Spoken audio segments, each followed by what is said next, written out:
قال الله تبارك وتعالى: أعوذ بالله من الشيطان الرجيم. بسم الله الرحمن الرحيم. يريد الله بكم اليسر ولا يريد بكم العسر ولتكملوا العدة ولتكبروا الله على ما هداكم ولعلكم تشكرون. صدق الله العظيم. وقال النبي صلى الله تعالى عليه وسلم: إن لكل قوم عيدا وهذا عيدنا، أو كما قال صلوات الله وسلامه عليه. اللهم صل على محمد في أول كلامنا، اللهم صل على محمد في أوسط كلامنا، اللهم صل على محمد في آخر كلامنا. میرے بزرگوں عزیزوں، دین کی نسبت پر اللہ تعالیٰ جب کبھی ہمیں بیٹھنے کا موقع دے، کہنے کے اعتبار سے یا سننے کے اعتبار سے، تو سب سے پہلے عمل کی نیت کر لینی چاہیے. اس لیے کہ اللہ تبارک و تعالیٰ کے جتنے بھی وعدے ہیں، جتنے بھی ضابطے ہیں، وہ سارے کے سارے اعمال پر ہیں. عمل کی نیتیں ہوتی ہیں تو اللہ تعالیٰ عمل کی توفیق بھی دیتے ہیں، اور اگر اللہ نہ کرے عمل ہی کی نیت نہ ہو تو پھر انسان اپنی نیتوں کا تابع ہے. اللہ تعالیٰ ہمیں نیتوں کا استحضار نصیب فرمائے. اللہ تعالیٰ کی بڑی مہربانیاں ہیں، اللہ تعالیٰ ہی کا فضل ہے کہ اللہ تعالیٰ نے ہمیں آج کا دن ہمیں نصیب فرمایا. اللہ ہمیں دنیا کے ساتھ ساتھ آخرت کی بھی حقیقی خوشیاں نصیب فرمائے. اللہ کے نبی علیہ السلام نے فرمایا کہ یہ ہر قوم کا کوئی نہ کوئی ایک تہوار کا دن ہوتا ہے جس میں وہ خوشیاں مناتی ہیں، اور یہ ہماری عید کا دن ہے، یہ ہماری خوشی کا دن جس میں ہم خوشیاں مناتے ہیں. اور ہم جو ہیں کلمے کے ناطے ہم سنت اور شریعت کے پابند ہیں. ہمیں اللہ تبارک و تعالیٰ نے زندگی آزاد نہیں دی ہے بلکہ اپنی پابندی دی ہے، کلمے کی پابندی، قرآن اور سنت کی پابندی. اسی لیے مسلمان جو ہے نہ خوشی میں آزاد ہے نہ غمی میں آزاد ہے. خوشی بھی اس کو اس طریقے سے ہی منانا ہے جس طریقے سے خوشی منانے کا طریقہ شریعت میں بتایا ہے. پھر چاہے وہ اس کی اپنی انفرادی خوشی ہو، اس کی تنہائی، اس کی خود انفرادی خوشی ہو، یا یہ کہ اس کی اجتماعی خوشی ہو، کہ وہ کسی خوشی میں آزاد نہیں ہے بلکہ پابند ہے. ایسے ہی غمی میں بھی کوئی آزاد نہیں ہے بلکہ پابند ہے. یہ غمی جس ترتیب پر غم منانے کا حکم دیا ہے اسی ترتیب پر غم منایا جائے گا تو وہ عبادت ہے، تو وہ شریعت ہے. ورنہ یہ اپنے اپنے مرضی کا دین ہے، جس کے دل میں جو آیا اس نے وہ کیا، اور وہ ایک دین کی شکل بنتا گیا. اس کو کہتے ہیں رسم و رواج.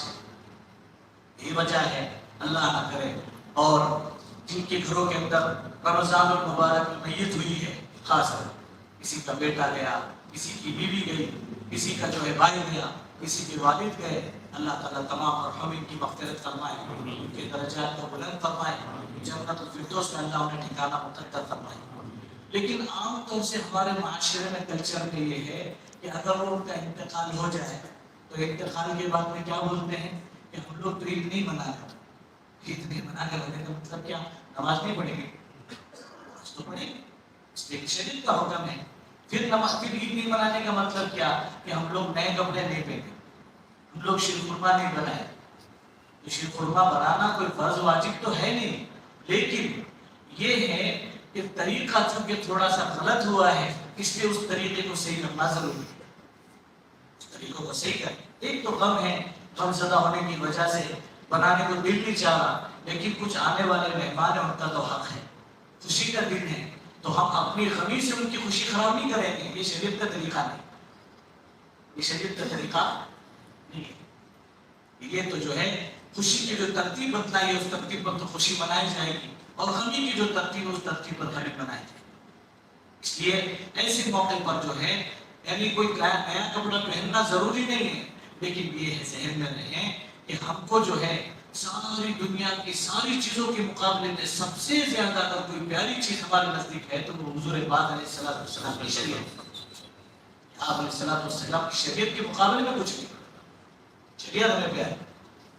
اور صحابہ کرام رضوان اللہ تعالیٰ اجمعین نے محنت کر کے جان اور مال اپنا لگا کر کے بھوکے پیاسے رہ کر اللہ کے نبی علیہ السلام کی شریعت کو سیکھا تھا، جس کا اثر یہ تھا کہ ادنا تبدیلی سنت میں ادنا تبدیلی، سنت ہے الگ، فرض نہیں ہے، لیکن ادنا تبدیلی کی گنجائش نہیں ہوتی، ادنا تبدیلی۔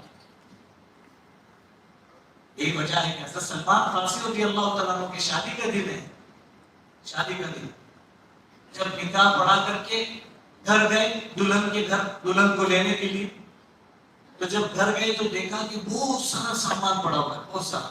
کہنے لگے سبحان اللہ، میں نے تو شادی لڑکی سے کی ہے، سامان سے نہیں کی ہے، سامان سے میں نے شادی نہیں کی۔ تو ہم لوگ خوشی سے دینا چاہتے ہیں، تو خوشی سے دینا چاہتے ہو دیتے رہو، پوری زندگی دیتے رہو، اسی دن دینے کی کیا ضرورت ہے؟ ہمارے نبی کا ایک طریقہ نہیں، ہمارے نبی نے فرمایا سب سے بہترین شادی وہ شادی جس کو سادگی کے ساتھ کیا جائے اور کم خرچ کے ساتھ کیا جائے۔ بتاؤ، اسے کوئی نہیں چاہیے ہدیہ لین دین، تو ہدیہ کبھی بھی دیا جا سکتا ہے، کسی خاص دن میں 27 شب کو دینا ضروری، کبھی بھی دیا جا سکتا ہے۔ پورے مہینے میں کبھی تو تراویح پسند آئی، پورے سال میں کوئی فجر کی نماز پسند آئی، امام صاحب بہت اچھا پڑھے، میرا دل چاہتا ہے کہ میں آپ کو ہدیہ دوں، تو کیا کر رہے ہیں؟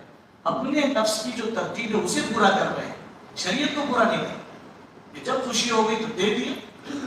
اس لیے جو ہے اس کا اہتمام کرنا، اپنے ایک ایک عمل کی اصلاح، اپنے ایک ایک عمل کی اصلاح ایک پرمپرا چلی آئی، اللہ کا فضل ہے، احسان ہے، الحمدللہ دین کے تذکرے ہوتے رہتے ہیں الگ الگ انداز میں، موقع محل سے لوگ مصلحین واعظین کوششیں کر رہے ہیں، اللہ تعالیٰ سب کی کوششوں کو بارآور فرمائے اور سب کے اچھے نتیجے اللہ لائے۔ تو کوششیں ہو رہی تو سمجھ تو آ رہی، کچھ ٹھیک تو ہو رہے، لیکن یہ ہے کہ کچھ جو ہے پیچھے تو بہت پیچھے، وہ آگے بڑھنے کی کوشش نہیں کرتے، تو دین کے معاملے میں آگے بڑھنے کی کوشش کرتے۔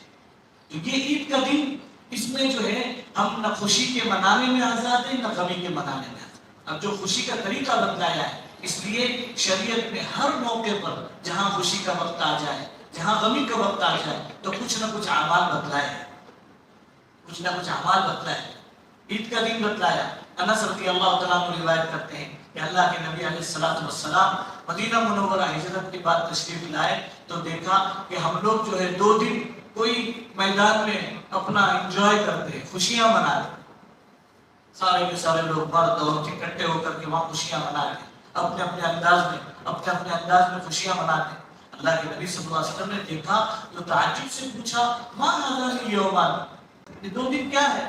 پوچھا، قالوا كنا نلعب فيهما في الجاهلية، یا رسول اللہ صلی اللہ علیہ وسلم زمانے جاہلیت سے پرمپرا چلی آئی ہے، ہمارے قوم کے لوگ جمع ہوتے ہیں اور ہم لوگ خوشیاں مناتے ہیں۔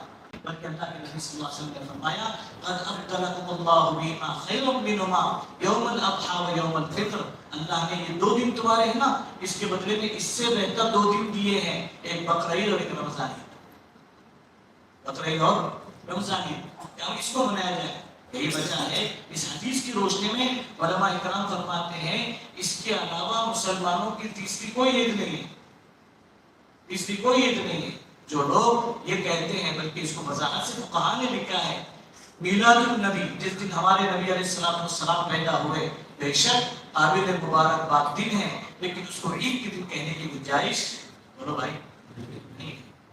کیلنڈروں میں زمانے جاہلیت سے لکھتا ہوا آتا ہے، آیا ہے عید میلاد النبی، عید میلاد النبی، عید میلاد النبی، اتنا عید میلاد النبی ہو گیا کہ اب وہ تیسری عید کے حکم میں آ گئے۔ ہاں، تو شریعت نے 2 دن مقرر کیے کہ یہ 2 دن ہیں، یہ خوشی کے لیے، عید کے دن، اس میں خوشیاں منائی جائیں، اور خوشیوں کے منانے کا طریقہ بتلا دیا کہ صبح سے پابند کر دیا سارے اعمال کہ جلدی اٹھو، غسل کرو، اچھے کپڑے پہنو، عمدہ لباس پہنو، اور اسی کے ساتھ ساتھ خوشبو لگاؤ، اور غسل میں خاص کر کے اہتمام سے مسواک کرو، اور عیدگاہ جا کر کے نماز ادا کرو۔ عیدگاہ جا کر نماز ادا کرنا سنت ہے، سنت موقع ہے، بعض روایتوں سے پتہ چلتا ہے۔ اور سوچنے کی بات ہے کہ حضور پاک علیہ السلام دیکھو، ایک روایت کے مطابق مسجد نبوی میں کوئی شخص اگر ایک نماز پڑھے، مسجد نبوی میں کوئی شخص ایک نماز پڑھے، ایک روایت کے مطابق اسے 1000 کا ثواب، 1000 نماز کا ثواب، اور ایک روایت کے مطابق اسے 50,000 نمازوں کا ثواب ملتا ہے، 50,000 نمازوں کا ثواب۔ لیکن کیا وجہ تھی کہ اللہ کے نبی علیہ السلام عید کے دن جو ہے مسجد نبوی کی نماز چھوڑ کر مسجد نبوی میں نماز نہ پڑھتے ہوئے باہر میدان میں جا کر عید کی نماز ادا کرتے، باہر میدان میں جا کر، ایک تو مسجد گاہ ہو سکے تو جتنا ہو سکے کم سے کم جماعت، ایک ہی جماعت، ایک ہی جماعت۔ لیکن شہر بڑا، بڑھتی آبادی، تو فقہاء نے اس کی اجازت تو دی ہے، لیکن اعلیٰ درجہ سنت کا وہ ہے کہ عیدگاہ میں جا کر کے نماز ادا کرنے کا اہتمام کریں۔ پیدل جائے عید کے دن، جب جائے ایک راستے سے جائے، دوسرے راستے سے آئے، یہ خوشیاں منانے کے طریقے بتائے جائے۔ جب جائے تو خاموش بھی نہ جائے، دنیا کی باتیں کرتے ہوئے بھی نہ جائے، کیا کہتے ہوئے جائے؟ حدیث پاک میں آتا ہے وَزَيِّنُوا عِيدَكُمْ فِي التَّكْبِيرِ، کہ ایک تو یہ ہے کہ اپنی عیدوں کو تکبیر کے ذریعے سے مزین کرو، تکبیر پڑھتے رہو، اللہ اکبر اللہ اکبر لا الہ الا اللہ واللہ اکبر اللہ اکبر وللہ الحمد، اس کو پڑھتے رہو۔ رمضان عید کے موقع پر آہستہ آواز سے، بقرہ عید کے موقع پر متوسط درمیانی آواز سے، درمیانی آواز سے، اس طریقے سے تکبیر، ایک راستے سے جائے دوسرے راستے سے آئے، یہ بتلایا بات ہے۔ تو یہ طریقے بتلائے خوشی منانے، پھر اس کے بعد نماز بتلائی کہ عید کے دن جو ہے ایک ہم 2 رکعت ایسی دے رہے ہیں کہ جو روزانہ کی فجر کے مقابلے میں اس کی حیثیت تو کم ہے۔ اور سن رہے نا بھائی، روزانہ فجر کے مقابلے میں اس کی حیثیت کم ہے، بلکہ عید کے دن کے بھی فجر کے مقابلے میں اس کی حیثیت کم ہے۔ روزانہ فجر کی نماز فرض ہے زندوں پر، اس پر گستاخی معاف فرمائے، مسلمان پر، عقل مند پر، بالغ پر، وہ عورت اور مرد جو پاک ہو ان کے اوپر تو روزانہ فجر کی نماز پڑھے، اور عید کی نماز واجب ہے۔ معذور کو معاف ہے، معذور آدمی اگر نہ پڑھے، نہیں آ سکتا اتنی دور، پیشاب کی تکلیف ہے، ویل چیئر سے لانے والا کوئی نہیں، اور اس کے اندر دھکا مکی میں اگر کوئی نقصان ہو جائے، آدھے سال ہو جائے تو اس کے لیے معاف ہے، قیدی کو معاف ہے عید کی نماز، قیدی کی گنجائش ہے، قید میں ہے تو اس کے لیے گنجائش ہے، لیکن فجر تو نہ ان کو معاف ہے نہ ان کو معاف، سمجھنے کی بات۔ عید کے منانے کے طریقے کہ ہم 2 رکعت ایسی دے رہے ہیں کہ وہ 2 رکعت جو ہے تو روزانہ کی طرح 2 رکعت، جیسے فجر پڑھتے ہو ویسے ہی، اتنا ہی فرق ہے، 6 ظاہر تکبیر، ہر رکعت میں 3 تکبیریں زیادہ ہوتی ہیں، یہ طریقہ ہے۔ تو خوشیاں منانے کے طریقے بتلائے، پھر سلام مصافحے کے طریقے بتلائے کہ نماز کے بعد اگر ملنا چاہے تو کہاں ملے، کہ مسجدوں میں نہیں ملے، مسجدوں میں شور نہیں کرے، اس لیے کہ حدیث پاک میں آتا ہے اللقاء عنده یقی الاولی، پہلے جب ملے تب مصافحہ ہے، جب پہلے ملے تب مصافحہ ہے۔ اب تو یہ آ کر کے فجر سے بیٹھے ہیں، فجر سے بیٹھے ہیں، کوئی تہجد سے آ کر کے بیٹھا ہے، نماز کے بعد فوراً السلام علیکم، سلام سلام، کیا ہوگا؟ اچھا مصافحے کا شوق ہے تو آپ خوشی کے منانے میں آزاد ہے، اللقاء عنده یقی الاولی، پہلی ملاقات میں مصافحہ اور معانقہ، لیکن پھر بھی مل رہے ہیں، چونکہ آپ سارے مسئلے جانتے نہیں ہیں، اس لیے ایسے موقع پر کیا کریں کہ بھائی کوئی ملنے کے لیے خود سے آ رہا ہو تو دل نہیں توڑے، کسی آ رہا ہو تو آئے ملے۔ سب سے بڑا مجاہدہ تو امام صاحب کا تھے، پورے مجمع کو فارغ کرنا اتنا آسان کام ہے، آپ بیٹھ کے دیکھو خالی ملاقات کرتے ہوئے کتنا مجاہدے کا کام، پسینے چھوٹ جاتے ہیں مسافے سے۔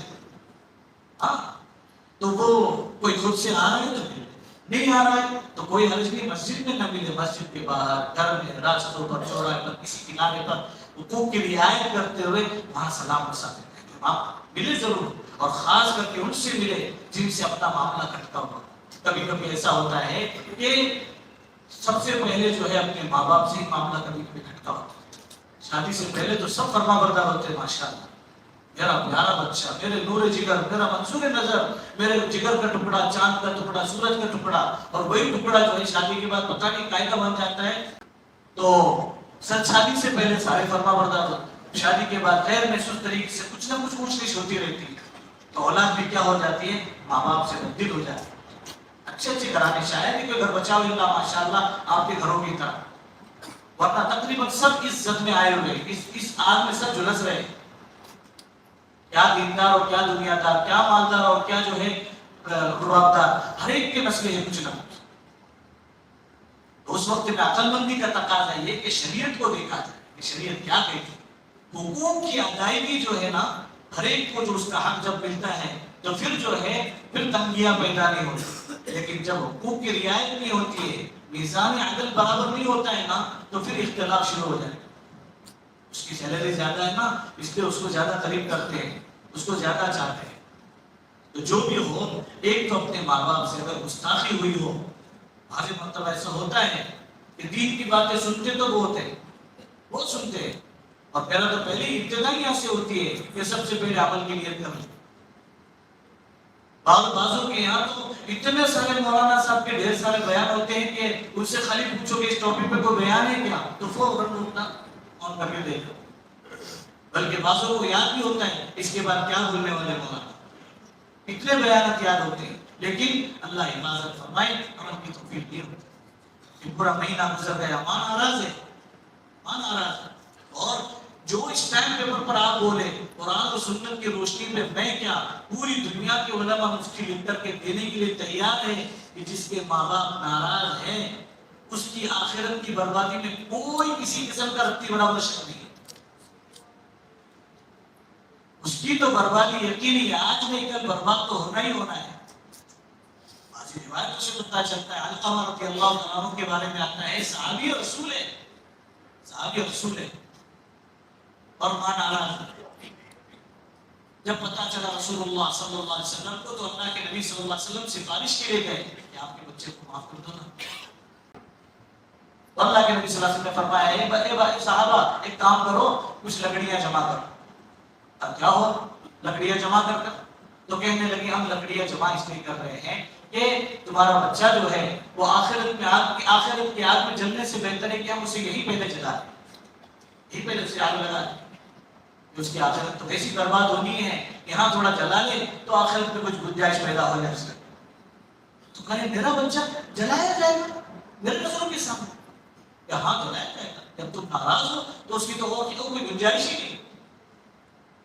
تو ماں کہنے لگی اچھا جب ایسا ہی ہے تو ماں ہوتی ہے، اس کی شفقت ہزار شفقتوں پر قربان۔ فوراً ماں نے کہا کہ اچھا جب ایسی بات ہے تو میں نے علقمہ کو معاف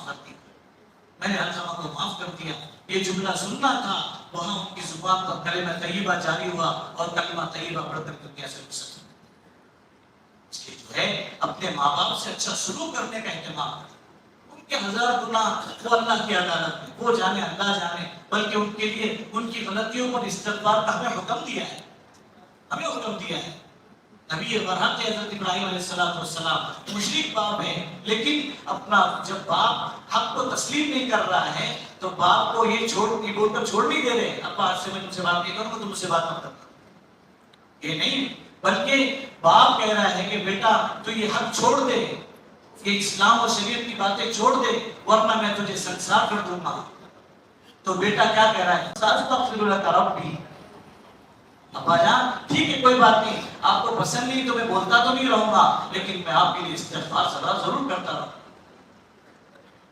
جب یہ عمل یہ دنیا میں ہوا، اللہ کو یہ عطائیں ان کی اتنی پسند آئی حضرت ابراہیم علیہ السلام کی کہ اللہ تعالیٰ نے بھی فیصلہ فرمایا کہ قیامت کے دن جب حضرت ابراہیم علیہ السلام کے باپ کو جب جہنم میں لے جایا جائے گا تو اس وقت میں پردے ڈال دیے جائیں، یہ کہیں گے ہمارے ابراہیم کو اپنے باپ کو جہنم میں جاتا ہوا دیکھ کر کے تکلیف نہ ہو، ہمارا ابراہیم خلیل تھا، ہمارا تھا، تو اس کو تکلیف دینا گوارا نہیں ہے، اس لیے آج جو ہے درمیان میں پردہ ہے۔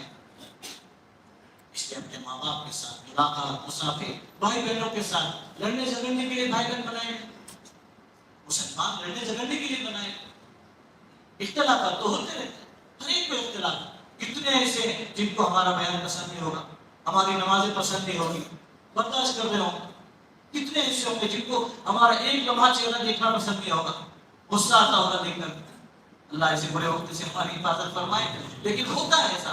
تو اختلافات تو دنیا میں ہوتے ہیں، بھائی تمہارے اس عمل سے اختلاف ہے، تمہارے اس عمل سے مجھے اختلاف ہے، تمہاری اس عمل سے اختلاف ہے، لیکن اختلاف کی وجہ سے کیا کھانا پینا بھی چھوڑ دیں، ملنا جلنا بھی چھوڑ دیں؟